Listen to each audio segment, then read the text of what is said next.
राधे राधे प्रिय दर्शकों। सुबह की पहली किरण निकलते ही कौशल्या जी सूर्य भगवान को जल अर्पण करती, तुलसी के पौधे को पानी देती, फिर उनकी बहू उनके लिए चाय लेकर आती। आज भी वैसा ही सब कुछ हुआ। कौशल्या जी चाय का पहला घूंट पीने ही वाली थी कि उनका बेटा आकर कहता है, माँ, मैं तुमसे कुछ बात करना चाहता हूँ। माँ ने चाय को साइड में रखा और बोला, हाँ बेटा, बोलना। माँ के दिल में एक टेस सी उठी।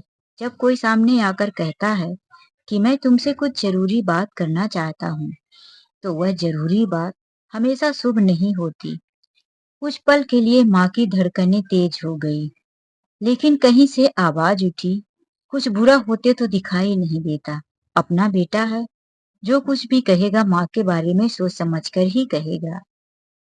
कौशल्या जी बेटे का मुंह ताक रही थी कि बेटा जल्दी से जरूरी बात कहे। एक बार कबीर ने अपनी पत्नी की तरफ देखा और फिर माँ की तरफ देखकर कहता है, माँ, जैसा कि तुमको पता है कि तुम्हारी बहू अब माँ बनने वाली है। हमारा घर छोटा है। कौशल्या जी ने कहा, तो इसमें एक नन्हे से बच्चे के लिए क्या जगह नहीं है? कबीर ने कहा, माँ, वो बात नहीं है, बच्चे के लिए जगह है, लेकिन माँ तुम चाहो तो। बेटा, अब मेरा है ही क्या, सब कुछ तो तुम्हारा ही है। कहो, क्या कहना चाहते हो? जो भी तुम्हारे दिल में है, साफ साफ कहो। कौशल्या जी को उम्मीद भी नहीं थी कि उसका बेटा इतनी बड़ी बात कह देगा। अब कबीर ने हिम्मत करके कहा, माँ, मुझे तुम्हारा कमरा चाहिए। कौशल्या जी ने कहा, बेटा, अभी तुम्हारे पिताजी को मरे हुए सिर्फ 20 दिन हुए हैं। उस कमरे में तुम्हारे पिताजी की यादें हैं। मैंने और तुम्हारे पिताजी ने उस कमरे में अपने जीवन के 45 साल गुजारे हैं। बेटा, एक वही कमरा है जिसमें तुम्हारे पिताजी की यादों में मैं रहती हूँ। मुझसे मेरा कमरा मत लो। माँ, मैंने तुम्हारे लिए कहीं और व्यवस्था कर दिया है। इस बार कबीर बड़ा ढीठ होता हुआ बोला, कहीं और? कहीं और कहाँ जाऊंगी बेटा? अब तुम ही दोनों तो मेरे अपने हो। माँ, तुम बात को समझ नहीं रही हो। बहुत ही जल्दी हम सारी व्यवस्था कर लेंगे। बस कुछ दिनों की बात है माँ। मैंने वृद्धा आश्रम में बात कर लिया है। वहां पर मैंने 3 महीने का एडवांस भी जमा कर दिया है। माँ, तुम्हें आज ही जाना होगा। बेटे ने इतनी सफाई से कह दिया।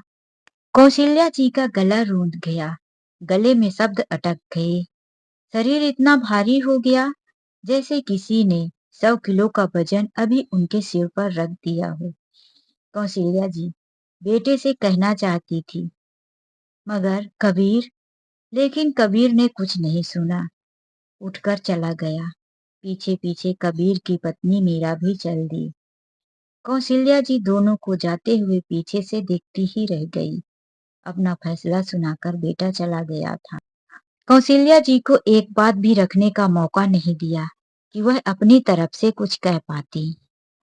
बेटे के जाते ही कौशल्या जी ने अपनी आंखों से आंसू को पोंछा, लेकिन आज वह आंसू रुकने वाले कहाँ थे। दीवार पर अभी अभी नई तस्वीर फ्रेम में बनाकर टंगाई गई थी, उनके पति की। अभी ताजा हार लगा हुआ था। कौशल्या जी ने पति की तस्वीर को उतारा, उसमें हाथ फेरते हुए कहती है, आपको 20 दिन ही गए हुआ है। आप सुन रहे हो ना, मेरे लिए इस घर में जगह नहीं है।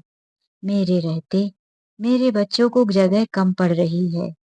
मेरा दिल तो खुश हो रहा था कि पोते के रूप में मैं आपको प्राप्त कर लूंगी, पोते के साथ रहूंगी।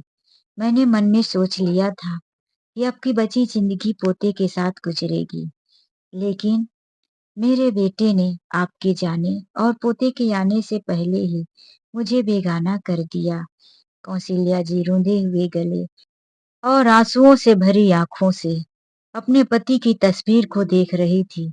मन ही मन उनके साथ बात कर रही थी कि अंदर से आवाज आती है, माँ, मैंने 3 बजे का टाइम फिक्स किया है, तुम अपने जरूरत की चीजें ले लो। बेटे की आवाज सुनकर कौशल्या जी की आत्मा तड़प उठी। मैं कहाँ रहूंगी अकेले? कभी तो मैं इस घर को छोड़कर कहीं नहीं गई। कौशल्या जी अपने दिल की बात किससे कहती? बेटा तो उनकी बात सुनने को तैयार ही नहीं था। कौशल्या जी ने आंखों से आंसू पूछा। एक पुराना सा बैग निकाली। उसी में अपनी 2-3 सूती की साड़ियां, अपने पति की तस्वीर, पति की एक जोड़ी कुर्ता और एक गमछा जो इनकी याद में कौशल्या जी ने रख लिया था, वह अपने साथ ले ली। कौशल्या जी अब बैग तो तैयार कर ली थी, लेकिन उनका हृदय नहीं कह रहा था कि इस दरवाजे से बाहर जाए। पति के रहते हमेशा उस घर की रानी बनकर रही थी। कौशल जी सरकारी स्कूल में हेडमास्टर थे। आस पड़ोस मोहल्ले के लोग उन्हें, यहाँ तक कि पड़ोस की औरतें भी मास्टराइन कहकर बुलाया करती थी और कौशल जी को मास्टर जी। बड़े मान सम्मान के साथ जिंदगी गुजारा था दोनों पति पत्नी ने। वृद्धा आश्रम क्या होता है, कैसे लोग रहते हैं, क्यों जाते हैं, इस बारे में कभी कौशल्या जी ने सोचा भी नहीं था। कौशल्या जी का बेटा कबीर जब छोटा था, शादी के 5 सालों बाद उसका जन्म हुआ था। कौशल्या जी कबीर को पहली बार जब हाथ में ली थी, तो उन्होंने यही कहा था कि मैं अपने कबीर को दुनिया का सबसे बड़ा बिजनेसमैन बनाऊंगा। आपके जैसे छोटा मोटा मास्टर नहीं। आपकी तनख्वाह महीने भर में खत्म हो जाती है, फिर अगले महीने तनख्वाह आने का इंतजार रहता है। उन्होंने तो हंसने के अंदाज में कहा था, लेकिन मास्टर जी ने कहा, ठीक कहती हो मास्टराइन, हम अपने बेटे को इतना बड़ा बिजनेसमैन बनाएंगे कि हर रोज उसके पास पैसे आए, कभी भी उसे पैसे की कमी महसूस ना हो। सरकारी मास्टर थे, कमी तो उनके पास भी किसी चीज की नहीं थी। उन्होंने अपने बेटे कबीर को एक अच्छी से अच्छी स्कूल में पढ़ाया। महंगे कपड़े, महंगे जूते, महंगे खिलौने, एक नहीं, कपड़ों के हिसाब से मैचिंग जूते। कबीर की कमरा भरा रहता था। कबीर को बचपन में साइकिल चलाने का बहुत शौक था। मास्टर जी ने कबीर को उसकी पसंद की बचपन में 4 साइकिलें दिलाया था। कि जब कबीर बड़ा हुआ तो उसे मोटरसाइकिल चलाने का शौक हुआ। मास्टर जी ने उसे बाइक दिलाया। उसकी सारी इच्छाओं को पूरा करते गए। फिर कबीर ने अपने ही कॉलेज की एक लड़की से शादी करने को कहा। मास्टर जी और मास्टराइन जी ने अपने बेटे की यह इच्छा भी पूरी कर दी। कबीर को एक बहुत अच्छी कंपनी में नौकरी भी मिल गई। कबीर के हाथों में पैसे की कमी नहीं थी। इधर मास्टर जी रिटायर हो गए। मास्टर जी अपनी सारी जिम्मेदारियों को बड़े अच्छे से निभाया। बेटे की शादी, बेटे की नौकरी, उसके सारे सपनों को पूरा किया। और फिर कबीर और मीरा की शादी को 3 साल हुए हुआ था कि वह दुनिया को छोड़कर चले भी गए। उनकी आखिरी जिम्मेदारी जो कौशल्या जी थी, वह ना निभा सके। कौशल्या जी को रोता और अकेला छोड़कर चले गए। जाते वक्त उन्होंने बहू और बेटे से कहा था, अब तुम्हारी माँ को तुम्हारे सहारे छोड़कर जा रहा हूँ बेटा। मुझे पूरा यकीन है कि मेरा बेटा इतना सक्सेस है कि अपनी माँ का पूरा ध्यान रख लेगा। कबीर ने पिता के हाथ में हाथ रखकर कहा था, पिताजी आप चिंता मत करें, मेरे पास किसी चीज की कमी नहीं है। आपका दिया हुआ सब कुछ है। माँ की आंखों में कभी आंसू नहीं आने दूंगा। लेकिन बेटा मरते हुए पिता को दिया हुआ वचन सिर्फ 20 दिन में भूल गया। माँ की ममता, माँ का त्याग, माँ का प्यार, उसे कुछ याद नहीं रहा। कौशल्या जी आंसू पोंछकर खुद को मजबूत करने की कोशिश करती है। तभी कबीर आवाज देता है, माँ हो गई तैयारी? और बाप पूछते हुए कमरे तक पहुंच जाता है। कौशल्या जी अपने आंसू पोंछ लेती है ताकि बेटे को नजर ना आए। कबीर अंदर आकर माँ का बैग उठा लेता है, आगे निकलता है। माँ मैं जा रहा हूँ, कार स्टार्ट कर रहा हूँ, तुम भी आ जाओ। माँ भारी कदमों से बाहर निकलती हैं। जिस घर में वह पत्नी बनकर, बहू बनकर आई, आज पति के जाते ही, विधवा होते ही उनका बेटा इस घर से उन्हें वृद्धा आश्रम छोड़ने जा रहा था। कौशल्या जी की आत्मा तड़प रही थी। उनके कदम भारी थे। उस घर की दहलीज को पार करना उनके लिए बहुत मुश्किल हो रहा था, लेकिन उनके पास शब्द नहीं थे। उनका बेटा और बहू और सुनने वाला कोई नहीं था। कौशल्या जी गई। देखती है कार में पहले ही सामने ड्राइविंग सीट पर बेटा और बगल में उनकी बहू बैठी थी। बहू महंगी साड़ी, मेकअप, पर्स बड़ी सुंदर लग रही थी। बीच का गेट खुला और कबीर ने कहा, बैठ जाओ माँ। उसने वहीं सीट पर बैग भी रख दिया था। कुछ एक ही घंटे के बाद कार वृद्धा आश्रम पहुंच गई। कौशल्या जी उस शहर की सड़कों में देखती रही, जहां वह अपने पति मास्टर जी के साथ कभी शॉपिंग करने, कभी घूमने, कभी होटल में खाना खाने आया करती थी, और आज उन्हीं गलियों में आंसू बहाते हुए अपने घर को छोड़कर जा रही थी। एक वह दिन था कि जब वह उन्हीं रास्तों से हंसते मुस्कुराते हुए निकला करती थी, और आज उन्हीं रास्तों से वह रोते हुए गुजर रही थी। वही शहर, वही सड़कें, सब कुछ पहले जैसा ही था। सिर्फ बदल गया था तो कौशल्या जी का जीवन। अब तक कार पहुंच गई वृद्धा आश्रम के सामने। कबीर बाहर निकला और कार का दरवाजा खोलकर माँ को भी निकाला। कबीर ने माँ का बैग ले लिया। माँ अभी भी वहीं खड़ी थी। कबीर बैग लेकर आगे आगे काउंटर के पास पहुंच गया, जहां पर एक आधी उम्र का व्यक्ति बैठा था। वह लिखा पढ़ी का काम कर रहा था। उसने पूछा, किसको डालना है? कबीर ने कहा, मैं 2 दिन पहले ही आया था। 3 महीने की बुकिंग के लिए पैसा भी जमा कर दिया है। रहने वाली का नाम है कौशल्या देवी जी। कुछ पेपर पन्ने पलटे। उस व्यक्ति ने कहा, हाँ, कौशल्या देवी जी। इनको पहले माले पर रूम नंबर 5 में एक बेड खाली है, उसमें शिफ्ट कर दो। यहाँ साइन कर दो। कबीर ने साइन कर दिया और माँ का बैग रख दिया। माँ, सुन लिया ना कहाँ जाना है? मुझे देर हो रही है। आज मेरी एक जरूरी मीटिंग है। यह कहकर वह वहीं पर छोड़कर पलट गया। मीरा अभी भी कार के अंदर बैठी थी। वह कार से उतरी नहीं। कौशल्या जी बेटा और बहू को देखते रहे। अभी भी उनके दिल में उम्मीद थी, शायद बेटा वापिस आकर कहे, माँ रहने दो, छोड़ो यह वृद्धा आश्रम। यहाँ मैं तुम्हें नहीं छोड़ सकता, चलो अपने घर, हम साथ में रहेंगे। लेकिन ऐसा कुछ नहीं हुआ। कार तेजी से वहां से निकल गई। वहां पर बैठा हुआ मैनेजर बोला, माताजी, यह अपना बैग उठाइए, पहले माले पर रूम नंबर 5 में चले जाइए, एक बेड खाली है। कौशल्या जी अभी भी वृद्धा आश्रम के बाहर देख रही थी, जैसे कि उनका बेटा उनके लिए खड़ा हो, उन्हें बुलाने आ जाए। मैनेजर ने कहा, अब आपका बेटा जा चुका है। यहाँ सबके लिए पहले ऐसा ही होता है, फिर धीरे धीरे आदत हो जाती है। कौशल्या जी अपना बैग उठाई और पहले माले पर सीढ़ियों से चढ़ना था। वह सीढ़ियों से बनी हुई रेलिंग को दबा दबा कर पकड़ते हुए बैग लेकर रूम नंबर 5 पर पहुंच गई।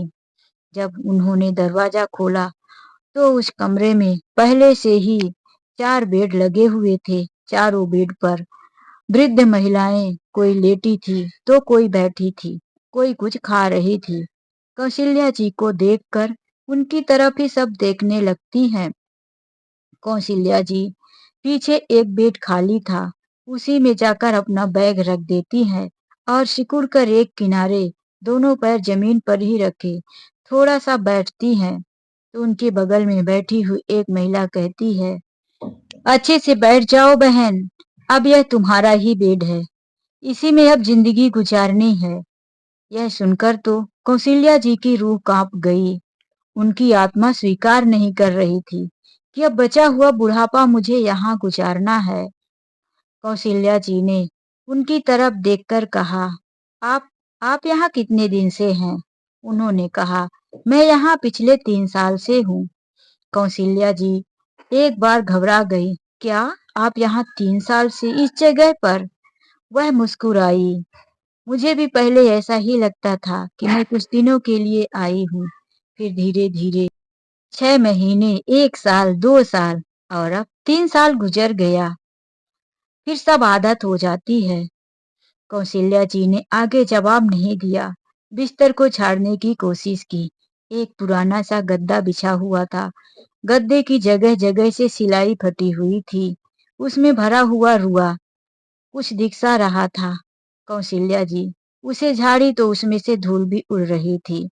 उन्हें लगा यह मेरे लिए है। उन्हें अपना वह बिस्तर याद आने लगा जो आलीशान मकान में उनके पति ने उनके लिए डल्लब का गद्दा बनवाया था।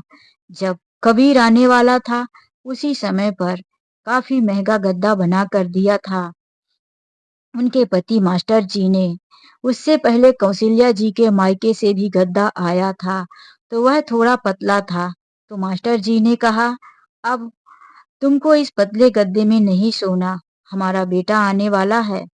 नरम गद्दे की जरूरत है ताकि तुम आराम से करवटें बदल सको।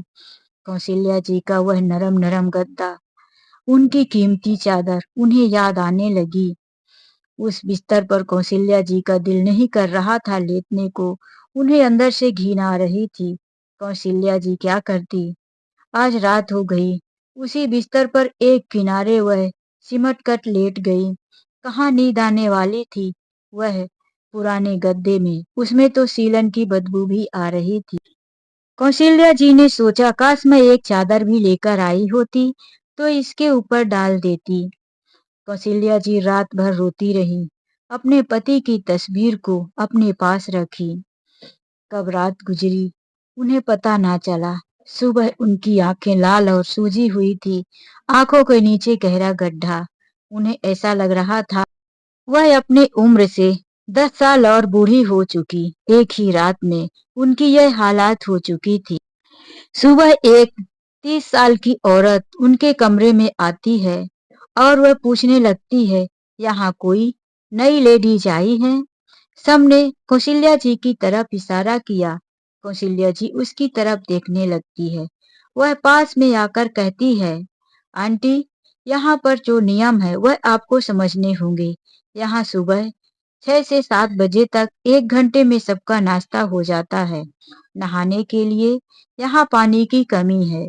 यहाँ पर रोज कपड़े धोना भी अलाउड नहीं है। तीसरे दिन कपड़े धुलेंगे। एक बार ही खाने की घंटी बजेगी। अगर समय पर कोई खाना खाने नहीं पहुंचा तो उसे दोबारा खाना नहीं मिलेगा। टाइम से खाना, टाइम से सोना और टाइम से बाहर निकलना। यहाँ पर बाहर निकलकर बार बार घूमना अलाउड भी नहीं है। यहाँ अगर कोई मिलने आएगा तो उसका भी एक समय निर्धारित है। सिर्फ रविवार को शाम को 4 बजे से 6 बजे तक मिलने दिया जाएगा। यहाँ किसी के पास मोबाइल फोन रखना अलाउड नहीं है। यदि किसी को कुछ इमरजेंसी में बात करना है तो नीचे मैनेजर के पास आकर उनसे बात करके अपने घरों में बात कर सकते हैं। कौशल्या जी को यह सब सुनकर बहुत अजीब लग रहा था। सारी उम्र गुजर गई थी आजादी में। आज वह ऐसा लग रहा था कि जेल में आ गई हैं। उन्हें किस चीज की सजा मिल रही है? ऐसा कौन सा उन्होंने गुनाह कर दिया जो बेटे बहू ने उनके साथ ऐसा किया? वह मन में सोचने लगी। 3 महीने की बात है। 3 महीने के बाद मेरा बेटा कबीर मुझे लेने आएगा। कौशल्या जी खुद को समझाने की कोशिश करती है और अपना बैग खोलकर उसमें से 2 तस्वीरें निकालती है। एक वह तस्वीर थी जिसको कबीर पिता के चौथे के दिन फ्रेम करवा कर लाया था और फिर कौशल्या जी ने अपने कमरे में लगा दिया था। उसमें हार चढ़ी हुई थी। दूसरी तस्वीर थी कौशल्या जी अपने बेटे और पति के साथ खड़ी थी। कबीर माता पिता दोनों के बीच में था और बहुत खुश था। कौशल्या जी मुस्कुरा रही थी। वह उनकी फैमिली पिक्चर थी। कौशल्या जी उसे देखकर रोने लगती है। आंसू आ जाते हैं कि एक दिन हमारा परिवार कितना खुशहाल था। आज मेरे पति के जाते ही मैं अनाथ हो गई हूँ। मेरे लिए घर में जगह नहीं बची है। उन्हें रोता और आंसू पोंछता हुआ देख उनके बगल में लेटी हुई रामवती जी कहती हैं, कौशल्या बहन, आप इतना रोएंगी तो यहाँ दिन कैसे गुजरेगा? ना जाने कितने दिनों तक यहाँ रहना है, कितने सालों। कौशल्या जी कोई जवाब नहीं देती और उनकी तरफ हल्की सी मुस्कुराहट देकर लेट जाती हैं। कौशल्या जी करवटें बदलती रही। बिस्तर की सीलन वाली बदबू और करवटे में चटर-पटर आवाज चारपाई की। उन्हें ऐसे बिस्तर में सोने की आदत नहीं थी। रात भर नींद नहीं आई। आज अजनबी जगह था उनके लिए और वह गंदा सा बिस्तर। कितने लोग उस बिस्तर में सोए होंगे? कौशल्या जी मन में सोच रही थी। दूसरे दिन सुबह 6 बजे घंटी बजी। रामवती जी ने कहा, कौशल्या बहन, आप नई हो, आपको नहीं पता, यह घंटी नाश्ते की है। चलिए सब लोग नीचे चलते हैं। नीचे एक बड़ा सा हॉल था, जहाँ पर कई टेबल और बेंच रखे हुए थे। बहुत सारी वहां महिलाएं थी। सभी शांत थी। कौशल्या जी सबको देख रही थी, क्योंकि उनका यह पहला दिन था। कोई बहुत ज्यादा बुजुर्ग थी, लाठी के सहारे थी, तो कोई ठीक ठाक थी, लेकिन किसी के भी चेहरे पर खुशी नहीं। सब एकदम से उदास थी। कौशल्या जी को बहुत अजीब और दुखमय माहौल लग रहा था। ऐसा लग रहा था कि सब यहाँ पर सिर्फ अपने मौत का इंतजार कर रहे हैं, अपना जीवन काट रहे हैं, जी नहीं रहे हैं। कौशल्या जी भी नाश्ता करने रामवती जी के पास ही बैठ जाती हैं। नाश्ते में आया था पोहा। कौशल्या जी एक चम्मच मुंह में पोहा डाली तो वह नमक से भरा था। ना कहीं एक प्याज का टुकड़ा था। बस एकाध ठो मूंगफली ढूंढने पर उन्हें मिला। कौशल्या जी को याद आया कि जब वह नाश्ता बनाती थी तो उनके पति मास्टर जी कहते, तुम इतना अच्छा पोहा बनाती हो कि लगता है पेट भर यही खा लूं। कौशल्या जी कहती, अभी पेट भर मत खाओ, अभी तुम्हें खाना भी बनाने वाली हूँ। कौशल्या जी का हर एक पकवान खुशबूदार और स्वादिष्ट हुआ करता था। उन्हें इस तरह से खाने की भी आदत नहीं थी। उन्होंने एक दो चम्मच खाया, उनके गले के अंदर उतरा ही नहीं। वह बिना नाश्ता किए ही ऊपर आ गई। रामवती नाश्ता करने के बाद आई और कहने लगी, अब खाना दोपहर को 1 बजे मिलेगा। क्यों नहीं खाया? भूखी रहोगी, कितने दिन तक ऐसे चलेगा? कौशल्या जी ने कहा, बहन, अभी तो मेरा कुछ खाने का मन नहीं है, मुझे भूख भी नहीं थी। कौशल्या जी फिर से चुपचाप उसी बेड पर बैठ जाती हैं। उनको लग रहा था कि कब मेरा बेटा कबीर आए, मुझसे बातें करे और मैं उसके गले लगकर रोने लगूं, बेटा मुझे लेकर चल, यहाँ अच्छा नहीं लगता। अब तू चाहे मेरा कमरा ही ले ले, मुझे स्टोर रूम में एक किनारे पड़े रहने देना, बस मुझे अपने घर में रहने दे। लेकिन कबीर कहाँ आने वाला था। ऐसे ही रविवार भी आ गया। रविवार को कौशल्या जी को लगा कि आज मेरा कबीर मुझसे जरूर मिलने आएगा। सब लोग नीचे आ आकर अपने मिलने वालों का इंतजार कर रहे थे। कौशल्या जी भी आ गई और एक ब्रेंच में बैठी गेट की तरफ ताके जा रही थी। कब मेरे कबीर की गाड़ी आएगी, वह उतरेगा और आकर कहेगा, ओ माँ, तुम्हारे बिना घर कितना खाली लगता है। हो सकता है कि कबीर मुझे आज अपने साथ भी ले जाए। कौशल्या जी का मन बार बार यही सोच रहा था कि कबीर भी मेरे बिना दुखी होगा, घर में उसे अच्छा नहीं लग रहा होगा। लेकिन यह तो सब उनके मन का भ्रम था। देखते ही देखते 4 बज गया। कुछ लोगों से जो मिलने वाले आए थे, वह वापस भी चले गए। रामवती जी का कोई नहीं आया। वह तो हमेशा ही कोई आता ही नहीं था। रामवती जी ने कहा, कौशल्या बहन, चलिए ऊपर चलते हैं। दोनों ऊपर आ गई। रामवती जी ने कहा, मेरा भी कोई नहीं आता, बस मैं ऐसे ही नीचे जाता हूँ, दूसरों को देखकर खुश हो जाता हूँ। कौशल्या जी ने कहा, पता नहीं, कहीं मेरा कबीर बीमार तो नहीं हो गया, कुछ परेशानी तो नहीं हो गई, वरना वह मुझसे मिले बिना नहीं रहता। रामवती जी ने समझाया, ऐसा ही होता है, पहले मुझे भी लगा था। पहले महीने में मेरा बेटा 2 बार मिलने आया था, फिर तीसरे महीने आया, फिर 5 महीने बाद आया था, फिर 1 साल बाद और फिर पूरे 1 साल तक आया ही नहीं। और अब मेरा भरोसा टूट चुका है। अब मैं अपने बेटे का इंतजार नहीं करती। कौशल्या जी फिर से रामवती जी की बात सुनकर टूट गई और निराश हो गई। कहीं मेरे साथ भी ऐसा ना हो। अब कौशल्या जी को रहते हुए महीना भर गुजर चुका था। कबीर नहीं आया था। कौशल्या जी को एक दिन याद आया कि 2 दिन के बाद मेरे बेटे का जन्मदिन है। वह जरूर मिठाइयाँ लेकर मुझसे मिलने आएगा। उस दिन कौशल्या जी सुबह जल्दी उठी। अपने बैग में से एक जो साफ सुथरी धुली साड़ी थी, कॉटन की साड़ी पहनी, अपने सफेद बालों का जूड़ा बनाया, बेटे का इंतजार करती रही। हो सकता है कबीर मुझे कहे कि चलो माँ, घर पर आज मेरा जन्मदिन है। वह बस जाने के लिए तैयार बैठी ही थी, लेकिन अब तक बेटे का कोई पता नहीं। तो फिर कौशल्या जी शाम होने से पहले ही 4 बजे नीचे उतरी और वहां पर बैठे हुए मैनेजर से कहा, मुझे मेरे बेटे से बात करना है। उन्होंने अपने पास एक डायरी में नंबर लिखा था, नंबर दे दिया। मैनेजर ने अपना मोबाइल दिया और उनको फोन करने को दिया। कौशल्या जी ने 1 बार, 2 बार, 3 बार फोन किया, लेकिन घंटी आ रही थी। उधर से कोई फोन ही नहीं उठा रहा था। कौशल्या जी निराश हो गई। मैनेजर ने कहा, माँ जी, हो गया कि और करना है? कौशल्या जी का दिल तो चाहता था कि 2-3 बार और कर लूं। हो सकता है कहीं कबीर किसी काम में व्यस्त ना हो। उन्होंने कहा, अगर आप बुरा मत मानो तो एक अंतिम बार कर लेती हूँ। वह उनकी इस बेबसी को देखकर चौथी बार भी फोन करने की अनुमति दे दिया।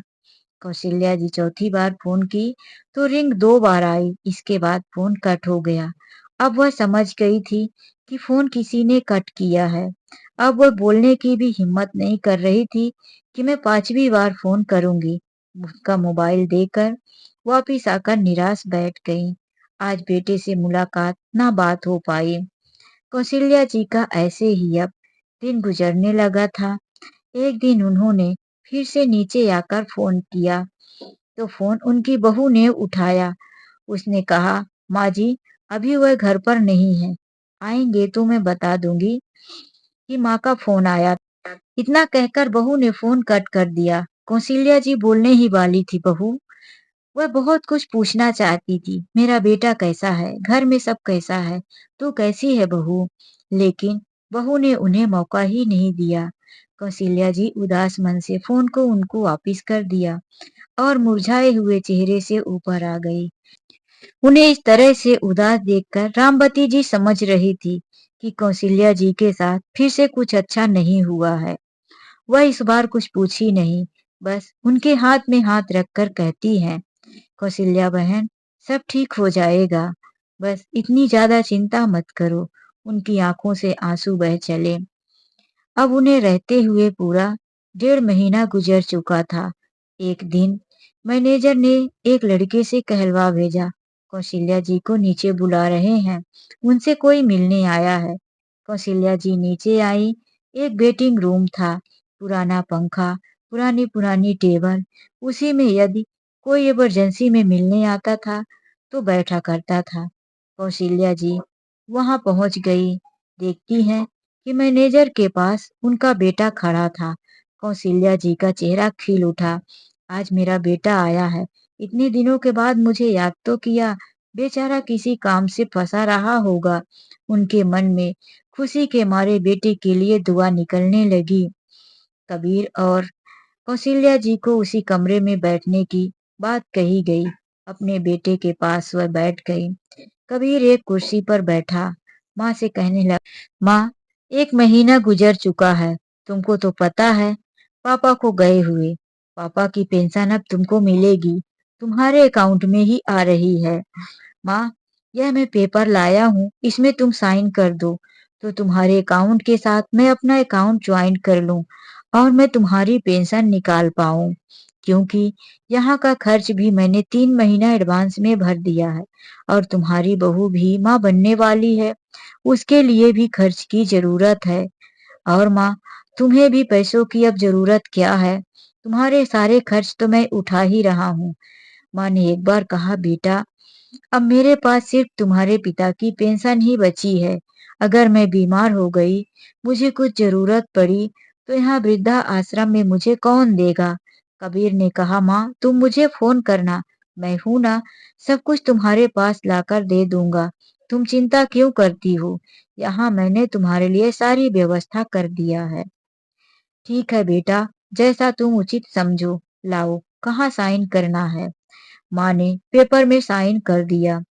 कबीर पेपर पाते ही वहां से जल्दी ही पीछा छुड़ाकर निकला। माँ का दिल कर रहा था कि एक बार कबीर को अपने सीने से लगाकर उसका बाल सहलाते हुए कहूँ, बेटा, कितने दिन से मैं तुम्हें याद कर रही थी और तू है कि मुझसे मिलने भी नहीं आया। लेकिन कबीर ने इन सब बातों का कहने का मौका ही नहीं दिया। कबीर को गए हुए पूरा 1 महीना फिर से गुजर गया। कौशल्या जी एक दिन फिर से कबीर को फोन करने गई, लेकिन कबीर का वही हाल था। रिंग तो बज रही थी, लेकिन किसी ने फोन नहीं उठाया। उसी रात कौशल्या जी की तबीयत बहुत खराब हो गई। कौशल्या जी नीचे आकर कहती हैं कि मेरे लिए डॉक्टर बुलवा दो। मैनेजर कहता है यहाँ पर इतनी सुविधाएं नहीं है, इस वृद्धा आश्रम में डॉक्टर नहीं आते, खुद हॉस्पिटल जाना पड़ेगा और वो भी अपने पैसों से। कौशल्या जी के पास तो पैसे ही नहीं थे। उन्होंने कहा, मेरे बेटे को फोन लगाओ, वह आकर मुझे हॉस्पिटल लेकर जाएगा। रात को 8 बजे बार बार घंटी जा रही थी, किसी ने फोन नहीं उठाया। कौशल्या जी हार कर ऊपर आ जाती हैं। रामवती जी के पास एक दर्द बुखार की दवा थी। उन्होंने कहा, बहन, यह दवा ले लो, मैंने अभी 2-3 दिन पहले ही मंगाया था, इससे थोड़ी राहत मिलेगी। कौशल्या जी वह दवा लेती हैं और सो जाती हैं। रात भर शरीर दर्द से टूटता रहा। सुबह उनको बहुत कमजोरी महसूस हो रही थी। 6 बजे नाश्ते की घंटी बजी। रामवती जी ने कहा, चलो नाश्ता करने। कौशल्या जी ने कहा, मुझे आज भूख नहीं है, मैं नाश्ता करने नहीं जाऊंगी। रामवती जी ने समझाया, नाश्ता नहीं किया तो और कमजोर हो जाओगी। 1 बजे खाना मिलेगा, अभी बहुत टाइम है। चलो। कौशल्या जी ने मना कर दिया, बिल्कुल भूख नहीं है, पूरा मुंह कड़वा लग रहा है, कुछ भी खाने का मन नहीं है। वह अकेली बेड पर बैठी रही। सब लोग नाश्ता करने चले गए। उसी दिन उनके वृद्धा आश्रम में एक सोशल वर्कर, जिसकी उम्र 25-26 साल की रही होगी, लड़का आ जाता है। वह कहता है कि इस वृद्धा आश्रम में एक नई महिला आई है, मुझे उनसे मिलना है। बाकी सब औरतें तो उस लड़के को जानती थी, उसका नाम पंकज था। रामवती जी ने कहा, पंकज बेटा, इधर आओ, यहाँ मिलवाते हैं तुम्हें कौशल्या आंटी जी से। पंकज उनके पास आया और कहने लगा, आंटी जी, मैं यहाँ जितने भी औरतें और पुरुष है, सबके बारे में जानता हूँ। मैं एक सोशल वर्कर हूँ, मैं सबकी मदद करता हूँ। अब मैं आपके बारे में भी जानना चाहता हूँ। मैं एक यूट्यूबर हूँ और साथ साथ में लोगों की मदद भी करता हूँ। कौशल्या जी ने कहा, बेटा, बहुत अच्छा काम करते हो, धन्यवाद। लेकिन मेरे जीवन में ऐसा कुछ नहीं है जिसके बारे में तुम जानो। तुम्हारे जानने लायक, मदद करने लायक कुछ नहीं है। कौशल्या जी ने कुछ बताने से मना कर दिया। कबीर ने कहा, आंटी जी, आप मुझे अपना ही समझो। कौशल्या जी ने कहा, बेटा, अब इस आत्मा में, इस हृदय में इतनी ताकत नहीं रही इस उम्र में किसी को अपना समझ। अपनों ने ही लाकर यहाँ तक छोड़ा है। पंकज ने कहा, आपकी मदद करूंगा, मेरे ऊपर यकीन तो कीजिए। आप मुझे अपने बारे में बताइए। चलिए, कोई मदद नहीं चाहिए तो ठीक है, बस कुछ तो बताइए अपने बारे में।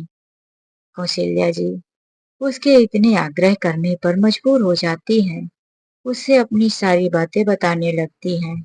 कबीर पूछता है, आपके पति की पेंशन कितनी आती है? कौशल्या जी ने बताया, उनकी तनख्वाह 60,000 थी, अब आधी हो गई है, जाहिर सी है 30,000 आती होगी। अभी मेरे हाथ में नहीं आई, मुझे पता भी नहीं। अभी मेरा बेटा आया था पिछले महीने और वह कुछ पेपर लेकर आया, मुझसे साइन करवाया, बोला, माँ, मैं उन्हीं पैसों से ये वृद्धा आश्रम का खर्च चुका दूंगा और तुम्हारी जरूरत की चीजें भी लाता रहूंगा। कौशल्या जी से उस लड़के ने पूछा, आज तक आपके बेटे ने यहाँ आने के बाद कितनी जरूरत की चीजें दिया? कौशल्या जी ने कहा, अभी मुझे कुछ नहीं दिया, यही वृद्धा आश्रम का खर्च दे रहा होगा। लड़के ने बताया, वृद्धा आश्रम का खर्च मात्र 8,000 रुपए महीने आता है और आपकी तनख्वाह यानी कि आपके पति की पेंशन आती है 30,000 रुपए। तो आप बताइए, पूरा 22,000 रुपए बच रहा है ना? कौशल्या जी सोचने लगी, बात तो ठीक है, 8,000 यहाँ का खर्च, 22,000 बचता है, उसमें से तो मुझे एक भी रुपए अभी तक पंकज ने नहीं दिया। कबीर ने समझाते हुए कहा, आपको महीने का 30,000 मिलता है, आपके पति की पेंशन, और आप इस वृद्धा आश्रम में है। वैसे तो नॉर्मल जिंदगी 30,000 में वृद्धा आश्रम के बाहर भी गुजारी जा सकती है। कौशल्या जी सोचने लगी, बात तो सही है, 30,000 में मेरा बुढ़ापे का खर्च अकेले तो निकल सकता है। फिर मैं इस वृद्धा आश्रम में क्यों हूँ? क्यों बासी रोटी, क्यों नमक वाला खाना, क्यों गंदे बिस्तर में सोती हूँ? कौशल्या जी ने कहा, बेटा तो मैं कर भी क्या सकती हूँ, अब बूढ़ी हो गई हूँ, मेरे हाथ में कुछ नहीं है, बेटे के सहारे थी, यहाँ लाकर छोड़ दिया। पंकज कहा, इसीलिए मैं मदद करने के लिए लोगों की आता हूँ। यहाँ पर मैंने कई लोगों को न्याय दिलाया है, अब बारी आपकी है।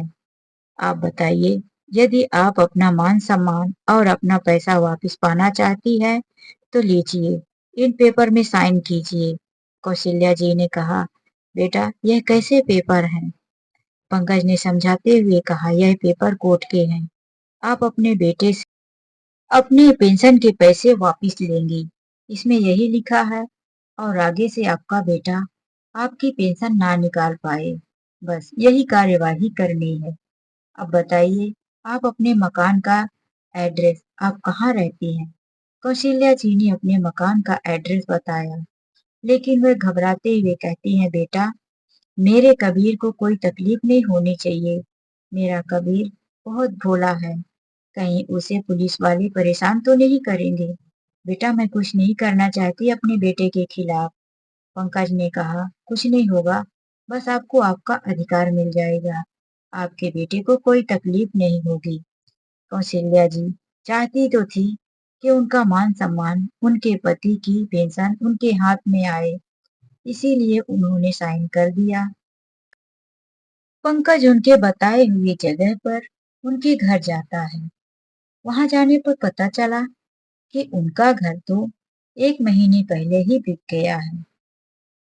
पंकज वापस जाकर वृद्धा आश्रम में कौशल्या जी को बताता है, आंटी जी आपका मकान 1 महीने पहले बेच दिया गया है, वहां पर कोई और रह रहा है। कौशल्या जी ने कहा, 1 महीने पहले तो कबीर मुझसे साइन करवाने आया था, उसने कहा यह पेंशन के पेपर हैं, और फिर इतना जल्दी घर कैसे बिक गया? अब सब कुछ पंकज अंदाजा लगा लिया था कि उसी पेपर के साथ प्रॉपर्टी के पेपर में भी कबीर ने साइन करवा लिया और धोखे से वह घर बेच दिया।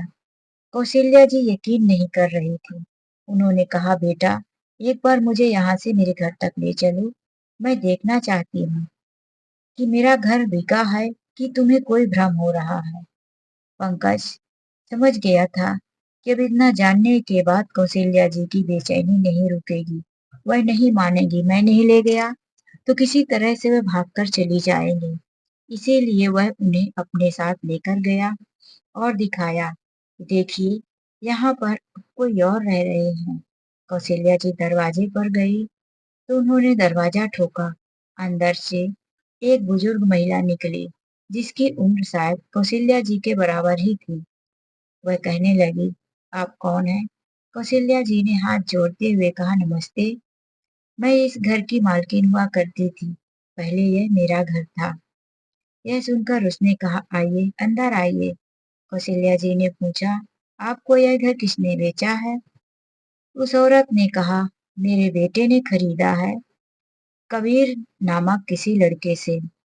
कौशल्या जी ने कहा, कबीर मेरा बेटा है, यह घर मेरे पति ने मेरे नाम पर ही लिया था, मेरे बेटे ने धोखे से साइन करवा लिया था और यह घर बेचा है।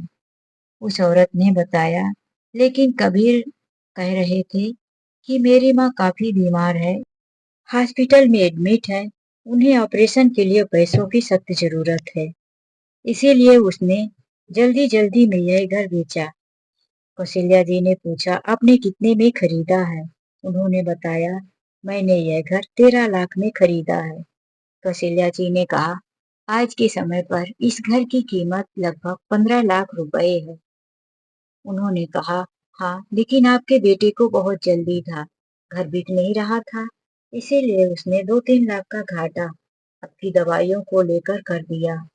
कौशल्या जी ने कहा, ऐसा कुछ नहीं, मैं जिंदा हूँ, ठीक हूँ और ना ही मुझे कोई बीमारी है। नमस्ते, मैं चलती हूँ। यह कहकर वह वहां से चली आई। वृद्धा आश्रम में काफी उदास थी। उनके साथ पंकज था। पंकज ने कहा, आंटी जी आप परेशान मत होइए, मैं जल्दी ही आपके बेटे कबीर का पता लगा लूंगा। और कबीर ने ऐसा ही किया। 2 दिन में पता लगाया। तीसरे दिन एक वकील को लेकर कौशल्या जी के पास वृद्धा आश्रम पहुंच गया। कौशल्या जी वकील को देखकर कहने लगी, बेटा ऐसा क्या हुआ जो तुम वकील को लेकर आए? पंकज समझाने लगा, आपको अपना बेटे से हिसाब चुकाना है ना? कौशल्या जी ने कहा, नहीं नहीं बेटा, मुझे कोर्ट कचहरी का चक्कर नहीं लगवाना। मेरे बेटे को परेशान मत करना, बस मेरा घर वापिस करवा दो। वकील साहब ने कहा, माँ जी, आपके बेटे ने लीगली उस घर को बेचा है, इसीलिए आपको वह मकान तो वापिस करना मुश्किल हो जाएगा। हाँ, उसके पैसे जो आपके बेटे ने लिया है वह आपको मिल सकता है। इसके लिए आपको इन पेपरों पर साइन करना होगा। कौशल्या जी एक बार फिर से घबराते हुए कहती है, मेरे बेटे को जेल मत भेजना। मैं अपने बेटे को बर्बाद होते नहीं देखना चाहती। बस मैं अपने अपमान का बदला, अपना घर, अपना मान सम्मान पाना चाहती हूँ। वकील ने कहा, ऐसा कुछ नहीं होगा, आपका पैसा मिलेगा, बस आपके बेटे को जेल नहीं होगा, यह मेरी गारंटी है। कुछ दिनों के बाद कबीर के पास नोटिस पहुंच जाती है। कबीर का फोन आता है 15 दिनों के बाद। कौशल्या देवी जी को नीचे बुलाया जाता है। उन्हें पता लगा कि उनके बेटे का फोन है। उनका हाथ पैर कांप रहा था। वह समझ तो गई थी कि बेटे को कुछ पता चला, लेकिन वह बहुत घबराई थी। बेटा पूछेगा तो क्या कहूंगी? मैंने उसके खिलाफ कोर्ट कचहरी में केस दायर कर दिया। वह फोन ले लेती है। उधर से आवाज आती है, माँ, तुमने यह क्या कर दिया? तुमने मेरे प्रति मेरे खिलाफ नोटिस भेजा है। कौशल्या जी एक बार घबरा तो गई थी, फिर उन्होंने हिम्मत किया, हाँ भेजा है। लेकिन माँ, क्यों भेजा? तुम्हें क्या कमी थी? तुम्हें तो सब कुछ मिल रहा है ना वृद्धा आश्रम में। यह बात से कौशल्या जी के अंदर गुस्सा आ गई और उन्होंने कहा, तूने मुझे धोखा दिया है, मुझे यहाँ वृद्धा आश्रम में लाकर फेंक दिया, मेरा मकान बेच दिया। क्यों बेचा? मुझसे पूछा क्यों नहीं? इसीलिए मैंने तेरे खिलाफ जो किया। तू बता, एक बार मुझसे बोला होता कि माँ मुझे वह घर बेचना है, पैसों की जरूरत है, तो मैं तुझे दे देती, मना नहीं करती। लेकिन तूने मुझे धोखा दिया है। तूने मेरे पेंशन के पैसे ले लिए और कह रहा है कि मुझे वृद्धा आश्रम में सब कुछ मिल रहा है। वह कैसे दिन गुजर रहे हैं मुझे पता है। मैंने जो किया सही किया। यह कहकर उन्होंने फोन कट कर दिया और वापस चली आई। कबीर से बात भी नहीं की।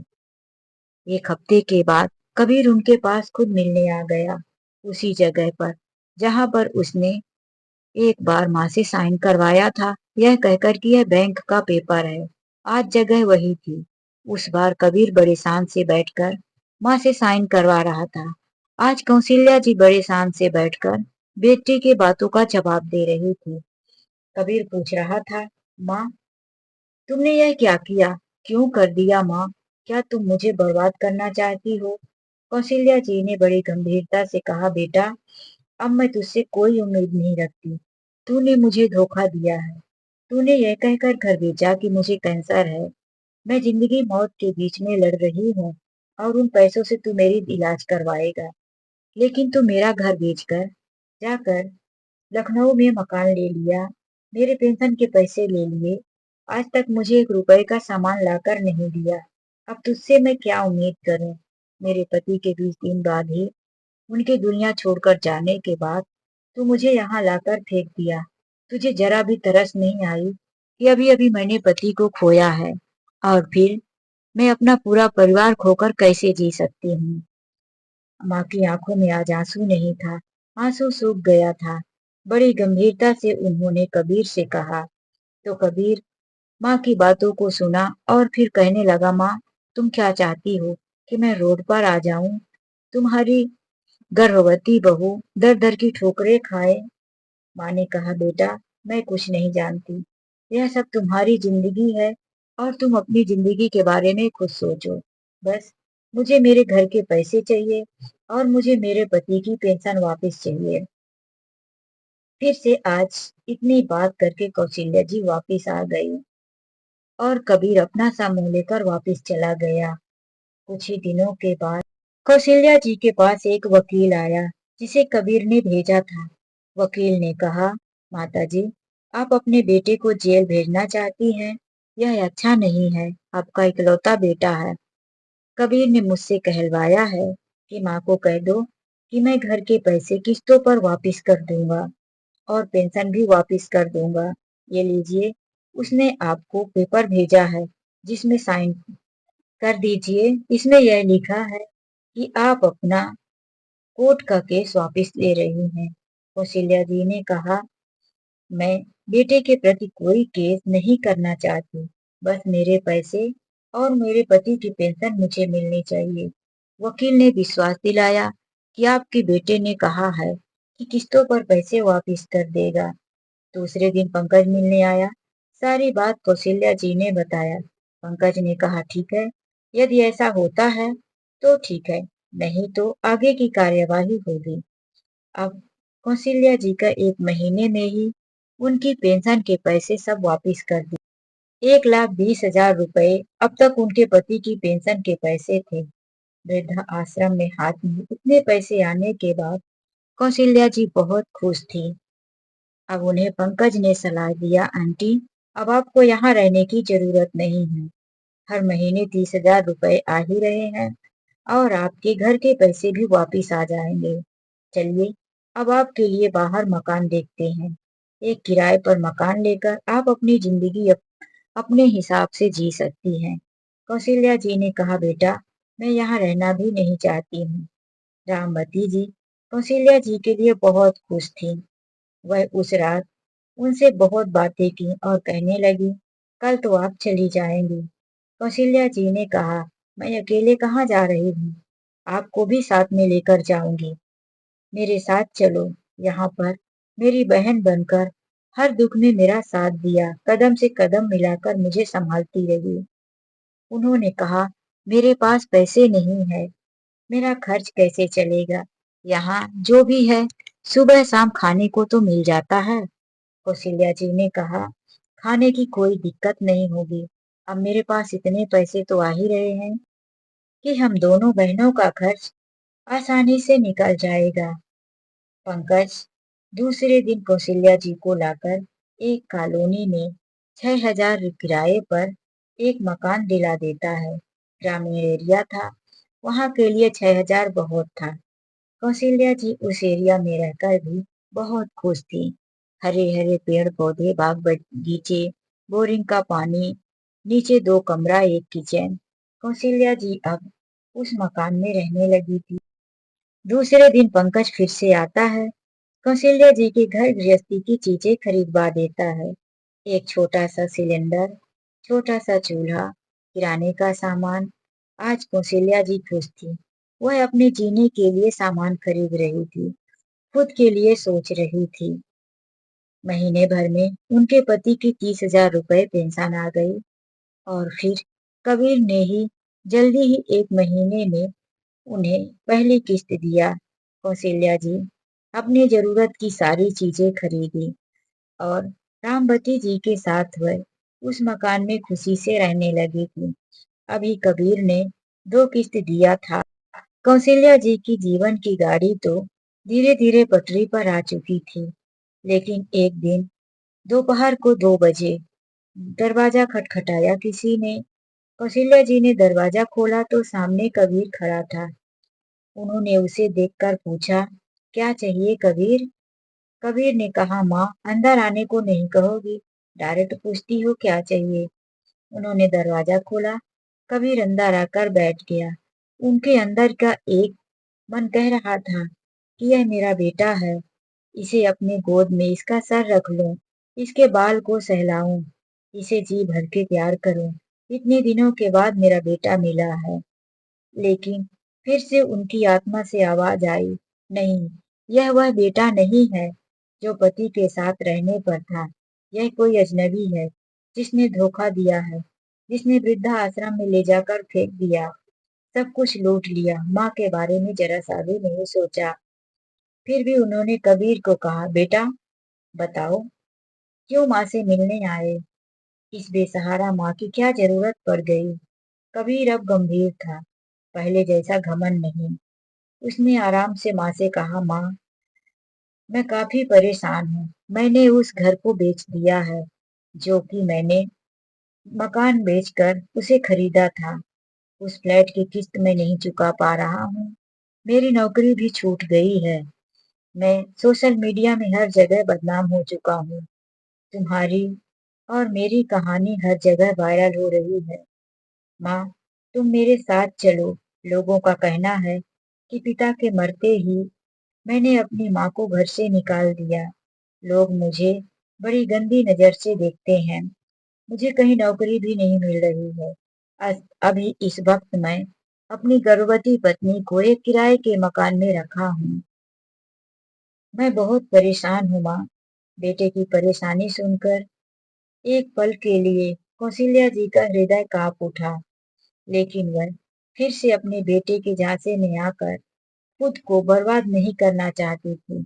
उन्होंने कहा, बेटा अब मैं तुम्हारे साथ नहीं आना चाहती। अब तुम्हारी जिंदगी है, तुम जियो। तुमने जो किया है उसका परिणाम तो तुम्हें ही मिलेगा ना। बेटा मैं इतना जरूर करूंगी, किस्त थोड़ी लेट दे देना, लेकिन अपने साथ आने को मत कहो।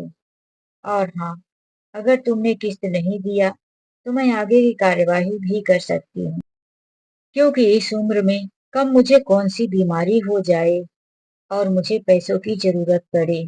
बेटा तुम तो जवान हो, कमा सकते हो। तुम्ही ने कहा था कि माँ जिंदगी और मौत के बीच में लड़ रही है। मेरी दवाइयों के लिए मेरा घर बेचा गया था, तो तुम वही समझ लो कि माँ की दवाइयों के लिए बेचा गया घर माँ को पैसा दे दिया गया है और तुम अपनी जिंदगी जियो। बेटा अब यह समझो कि तुम्हारी माँ तुम्हारे लिए मर चुकी है। तुम्हारा और मेरा रिश्ता खत्म हो गया है।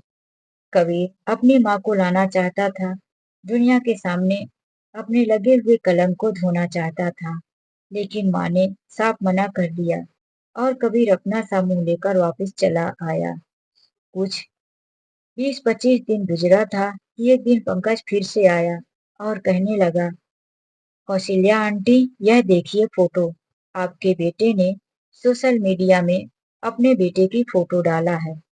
कौशल्या जी ने देखा, कबीर और उसकी पत्नी दोनों बच्चे को गोद में लिए हुए थी। बस फर्क ये था कि इस बार उनका बेटा और बहू साथ में खड़े थे। उन्हें अपने बेटे और अपने पति की तस्वीर याद आ गई कि एक दिन ऐसे कबीर को भी हम दोनों पति पत्नी लेकर बड़े खुशी से फोटो खिंचाए थे।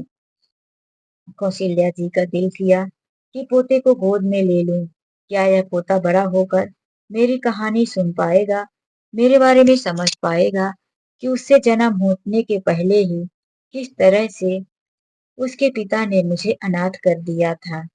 यह सोचकर उनकी आंखों में आंसू आ गए कि इस दुनिया में मेरे से अभागी दादी कौन होगी कि अपने पोते को अपने हाथों से छू भी नहीं पाती। खैर कोई बात नहीं। धन्यवाद पंकज बेटा, जो तुमने यह भी मुझे दिखा दिया। अब इस जीवन में कुछ देखने को नहीं बचा है। अब कौशल्या जी और रामवती जी उसी घर में दोनों एक दूसरे के रहने लगती हैं। अब मोहल्ले में भी उनकी पहचान हो चुकी थी। मोहल्ले वालों को भी कौशल्या जी की कहानी पता हो गई थी। कौशल्या जी के साथ मोहल्ले वालों की काफी हमदर्दी थी। अब कौशल्या जी अकेली नहीं थी। छोटी छोटी बातों पर पूरे कॉलोनी के लोग उनकी मदद करने के लिए तैयार हो जाते थे। बस इसी बात से कौशल्या जी को खुशी थी कि एक बेटे ने छोड़ा तो पूरे मोहल्ले वाले लोगों ने अपनाया और उन्हें एक प्यारी सी बहन भी मिल गई थी। वृद्धा आश्रम में जाकर उन्होंने तकलीफ तो बहुत सहा, लेकिन उन्हें एक बहन मिल गई जिसके साथ वह अपना सुख दुख और अकेलापन बांट सकती थी। तो दोस्तों, यह कहानी आप लोगों को कैसी लगी? लाइक और कमेंट करके जरूर बताएं। आशा करती हूँ कि कहानी आप लोगों के दिल को छू गई होगी। कहानी अच्छी लगी हो तो प्लीज चैनल को सब्सक्राइब करना मत भूलिए। चलिए मिलते एक नई कहानी के साथ। आज के लिए बस इतना ही। राधे राधे, जय श्री कृष्णा।